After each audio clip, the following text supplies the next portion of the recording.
Americans are having less sex and making too many decisions. Our paralyzing monopoly of options makes us sick. Jean-Paul Sartre calls it the vertigo of possibility. So take your power back. Schedule in some sizzling hot sex and pound it like you're busting out of prison. If you feel sick, broke, and boxed in, let go. Have some 5-star sex and swing it like you're demolishing an abandoned amusement park. Modern life is hell. Our species is doomed. So celebrate. Smash your names into the space-time continuum and knock the boots like you're breaking the lease. If you can't stop daydreaming about casual sex, but you're scared of getting hurt or humiliated and you're burned out on draining dead-end dates with disappointing boy men, stay tuned, because hot, dizzy nights of exciting, ecstatic, cathartic sex can be yours when you discover Casual Sex with Emerson Dameron. Emerson Dameron comes equipped with an omnivorous mind, a soulful, penetrating gaze, and gifts for deep kissing and thrilling, chilling, dirty talk. Get the playfulness, passion, and patience you crave with a dominant, sensitive, and fully present man who knows how to throw you around and when to leave you alone. Make a casual, caring connection and get hot, healthy hookups with a selection of kinky upgrades and a strong probability of cascading orgasms. With Emerson Dameron, fun comes first, and so do you. Have casual sex with Emerson Dameron today, or realistically early next week. Your problem is that you know you are mortal, you're not good at everything, you're not bulletproof. What you need is the intelligence of someone smart enough to be here and smart enough to take my advice, and the confidence of an absolute moron that interferes with radio signals and brings planes out of the sky. Completely self-destructive, sizzling, sexy confidence that you can only get through cultivating it over time and relegating it to a persona, which you want to keep separate. Do not let this persona run for president. Absolutely do not let it run for treasurer. Keep an eye on it, because everything else is just going to happen as soon as you stop caring. What you want to remember about this confidence is that it is first, last, and always fake. It is based on butt kiss. And the reason for that is that nobody can take that away from you. Talk some nonsense into yourself, because you've been making too much sense. Stop doing that. Law number 4 of the Satanic Buddha: you don't exist, so throw yourself a party. The self, like time, is a useful illusion, and your birthday is the holiest day on the calendar. There is no you, and if there were, there wouldn't be anyone around to observe you. Nevertheless, celebrate yourself, your power, your presence, your magnetism, your wisdom, your courage, your foolishness. You don't have a fixed identity. You have scores of selves, committees, cities, drama, intrigue. You've got a Westing game's worth of different selves duking it out for control in there. They're all impermanent, interdependent, and insubstantial. Show them a good time. Indulge. Honor yourself as an animal. Sleep late. Get off. Eat a disgusting meal you love. Rock on with your bad selves. Offer them compassion. Be the best lover you ever had. Love yourself to death. Happy birthday.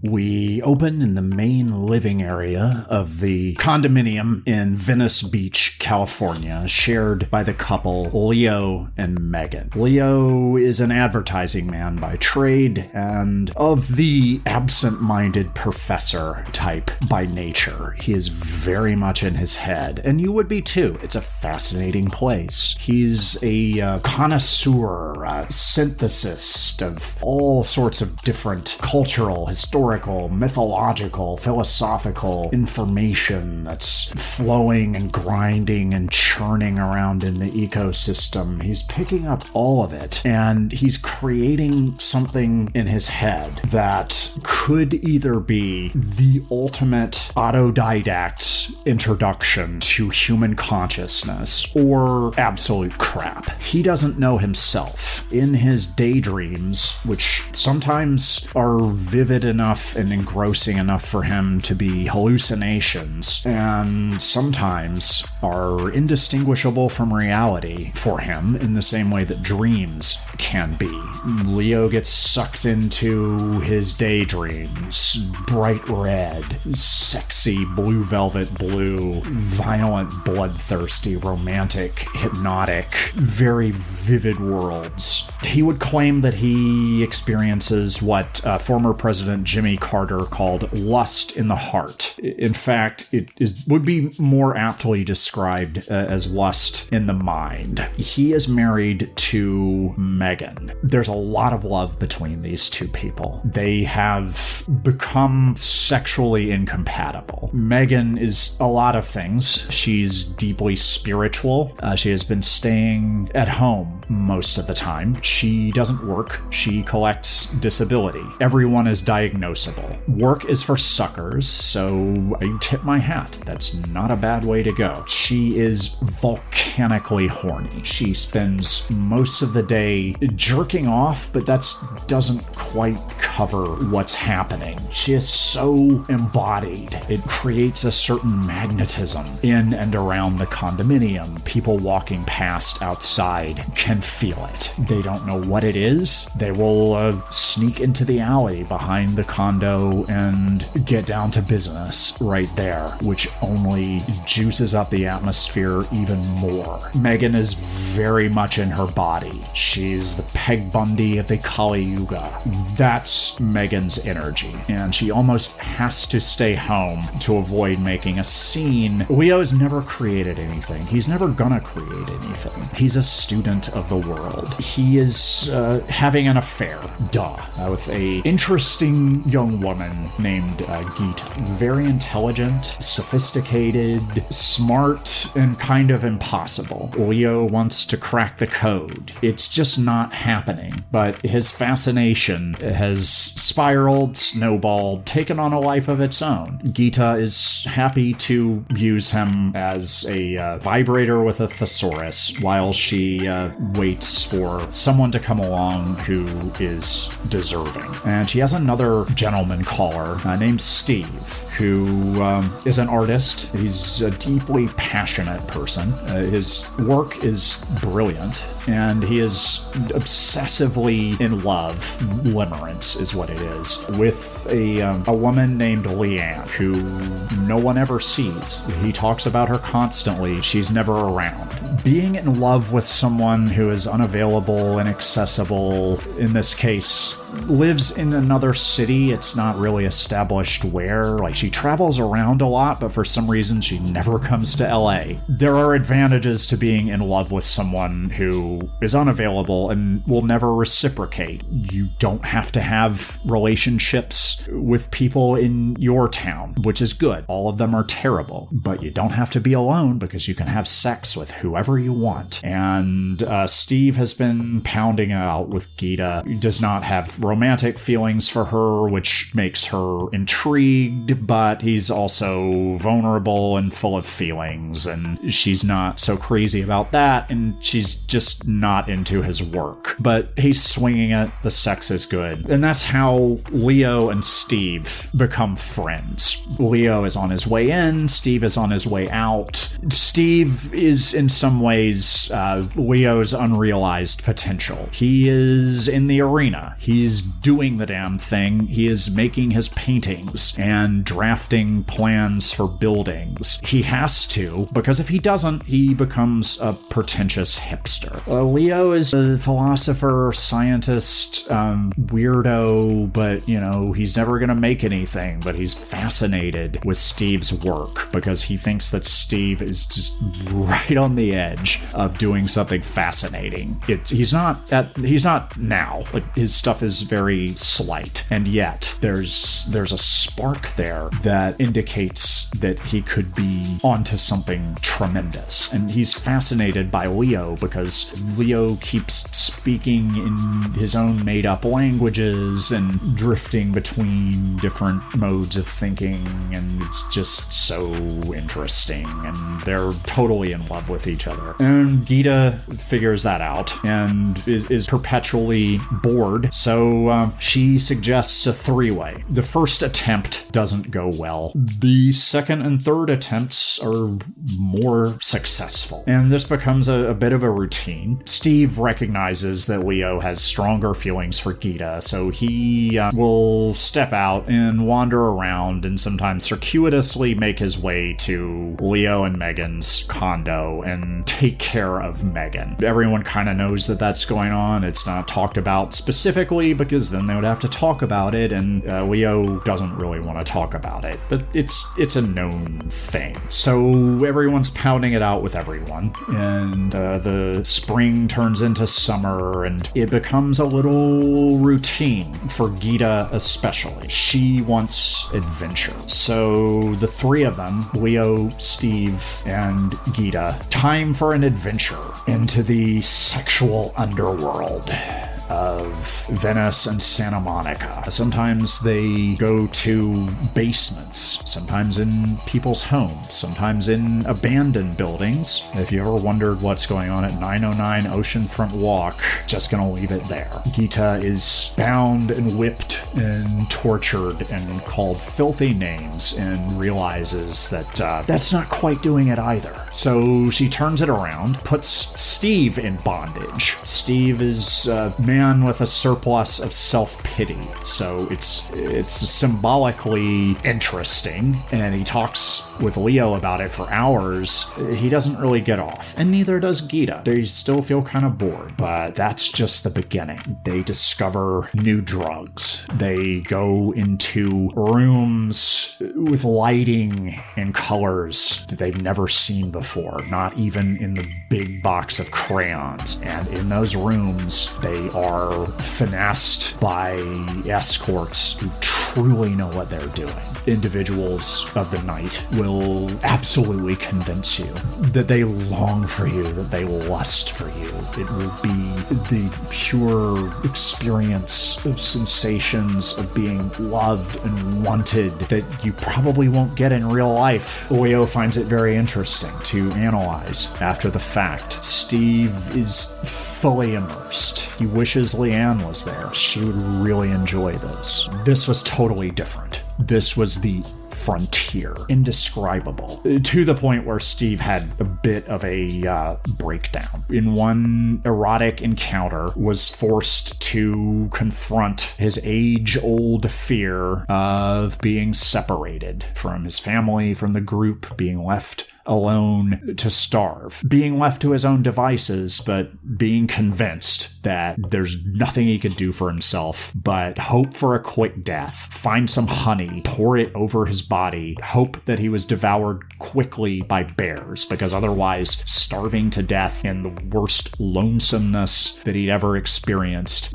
was simply unthinkable. He had to face that head on. He had to face the full burn of existential isolation. He went home and made some... First, he called Leanne and left 5 voicemails, each longer than 90 seconds in duration, which already is too much. She was not responsive. He took all of that, through sex transmutation, made the best work of his or arguably anyone else's career. 5 stars, no notes, instant summer classic. Galleries in Venice were fighting each other over it physically. Gita discovered that watching gallery representatives beat the tar out of each other is what got her off. Decided to take over the art world, which she did in short order. The stuff that she learned in the underworld served her well. Steve got everyone out for his opening night. When they saw the paintings, they were there. Everyone was there. No one did not show up for this. It was jam-packed. And he even invited Leanne, although he was certain that she wouldn't show up. She did. She flew in from Montreal or Pittsburgh or wherever on the other side of the continent. She was living in whatever situation she was living in. She was never totally specific about that. She showed up. When she did, a chill went through the room because Leanne is a demon. There's just no other way to put it. Leanne is awful. She sucked the oxygen right out of the room. Miserable, angry, went around telling people that they should leave because they're killing the vibe. Find Steve. Steve doesn't know what to do. He's falling apart. He owned the room. A few minutes ago, he was on the verge of the biggest breakthrough the art world has seen in a generation. He was owning the world, and everyone was fascinated with him and thoroughly in love with him. Leanne comes through, and he just falls apart. He starts babbling. He doesn't know, but he's actually babbling in the languages that Leo taught him. And Leanne tells him that his work is crap. She doesn't want to see him anymore. She kind of wishes they never had. Nervous breakdown at what was going to be ground zero for his breakthrough that was going to change the art world and make art relevant again. Now it's just a disaster. He's falling apart. People don't know if they should call an ambulance. Someone calls 911. Steve says, "Why did you do that? I don't have health insurance." This is going to ruin it more. Maybe this will fix it. Maybe if I ruin my life twice, they will cancel each other out. He's losing his mind. Leo is belligerently drunk. He, as the emergency vehicles arrive, starts picking fights with the gallerists who have already been mixing it up with each other. He just started throwing punches and, of course, just got destroyed. Vomiting, coughing up blood, broken bones, severe damage multiple ways, and now everything has changed for Leo. Leo is in his body. He can no longer retreat into the library in his mind. No matter how big it is, no matter how many little nooks and crannies it has, he can't get in there anymore because he is in his physical presence, and it hurts. It's agonizing. The ambulance shows up. Steve hits the bricks. 23 skidoo. He's out of there. Runs around town in the streets crying. Leo is taken to the hospital where he's treated, knowing that his life has changed. Not in a great way. It doesn't seem like so far there could be post-traumatic growth down the line. He's able to zoom out a little bit. He's able to go meta, but it's not good right now. Megan is aware of all of this. Megan has exhibitionist tendencies, which she has turned inward. That's why she doesn't go outside. That's why she didn't show up at the art opening that everyone showed up for. And that's, it's kind of flipped into voyeurism. She has some binoculars, and she likes to watch the neighbors boning from the window, which is not hard to do. It's Venice. And after a while, she has to ramp it up a little bit, much as people on erotic odysseys will do, and she becomes clairvoyant. She is able to see anything going on in Los Angeles County and parts of Orange County. She is just aware. It's not like a surveillance camera. It's an embodied awareness. Like, you really have to be her to know how she knows, and she knows. She knows all of it. It gets her off hard, especially now. The physical destruction of Leo, and she books it to the emergency room and finds out where Leo is, jerks him off furiously for the weeks that he spends recovering, and they kind of sort of reconnect.